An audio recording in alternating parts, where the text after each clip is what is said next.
Supreme court के फैसले से पहले डर गई है भारतीय जनता पार्टी।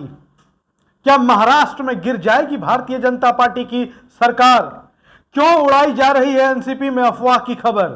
अजीत पवार के बगावत की खबर का सच भी सबके सामने आ गया। सुप्रीम कोर्ट में ऐसा कौन सा फैसला आने वाला है जो महाराष्ट्र की सरकार को प्रभावित कर सकता है? प्रेस जागरण में आपका स्वागत है। सिमरनजीत सिंह मेरा नाम है।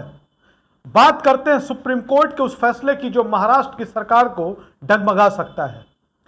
दरअसल पिछले साल उद्धव ठाकरे और एकनाथ शिंदे के बीच शिवसेना में जो कुछ हुआ वो देश के सामने है और मामला सुप्रीम कोर्ट पहुंचा। सुप्रीम कोर्ट में सुनवाई पूरी हुई। सुनवाई के बाद सुप्रीम कोर्ट ने फैसले को सुरक्षित रख लिया।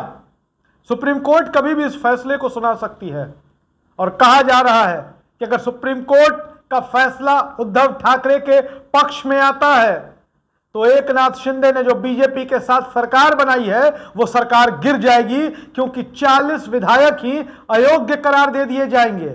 जब विधायकों की सदस्यता ही समाप्त हो जाएगी तो विधायक रहेंगे ही नहीं। फिर कैसा बहुमत, कैसा फ्लोर टेस्ट और कैसी सरकार? सदस्यता वैसी ही जाएगी जैसे राहुल गांधी की चली गई।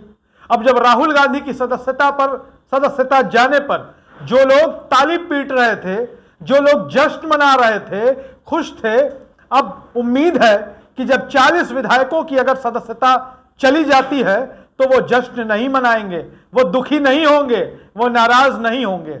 अब आपको बताते हैं मामला क्या है। दरअसल शिंदे के खिलाफ अगर सुप्रीम कोर्ट चला जाता है, जो सुप्रीम कोर्ट का जो फैसला है अगर वो एकनाथ शिंदे के खिलाफ आता है तो स्थिति क्या होगी, लेकिन उसके पहले आपको हम पूरे मामले की जानकारी दे दें। दरअसल सुप्रीम कोर्ट में ये बहुत हाई प्रोफाइल मामला था और एकनाथ शिंदे की तरफ से भी वकीलों का पैनल था, उद्धव ठाकरे की ओर से भी वकीलों का एक पैनल था। उद्धव ठाकरे की ओर से देश के नामचीन वकीलों में से एक कपिल सिब्बल, पूर्व केंद्रीय मंत्री, बतौर एडवोकेट पेश हुए। अभिषेक मनु सिंघवी कांग्रेस के वरिष्ठ नेता हैं, वो भी उद्धव ठाकरे की ओर से कोर्ट में गए। इन लोगों ने क्या जो कहा वो सुनने वाली बात है। दरअसल उद्धव ठाकरे की तरफ से, जो उद्धव ठाकरे कैंप की तरफ से जो मुख्य दलीलें दी गई वो दलीलें यह थी कि उद्धव ठाकरे ने विधायकों की बैठक बुलाई, विधायक दल की बैठक बुलाई, विधायक दल की बैठक के लिए व्हिप जारी किया गया और जो विधायक शामिल नहीं हुए उन्होंने व्हिप का उल्लंघन कर दिया और जब व्हिप का उल्लंघन हो गया तो विधायक ऐसे ही अयोग्य करार दे दिए गए।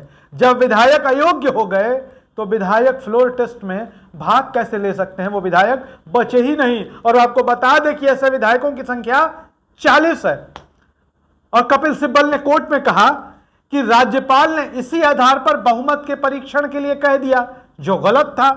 बहस के अंत में कपिल सिब्बल ने यह भी कहा कि गठबंधन के आधार पर बनी किसी सरकार में अगर किसी एक पार्टी में टूट होती है तो फ्लोर टेस्ट का यह आधार नहीं हो सकती।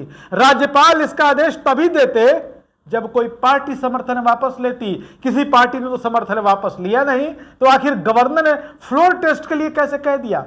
वहीं शिंदे खेमे की तरफ से नीरज किशन कौल, हरीश साल्वे, मनिंदर सिंह और महेश जेठमलानी मौजूद थे।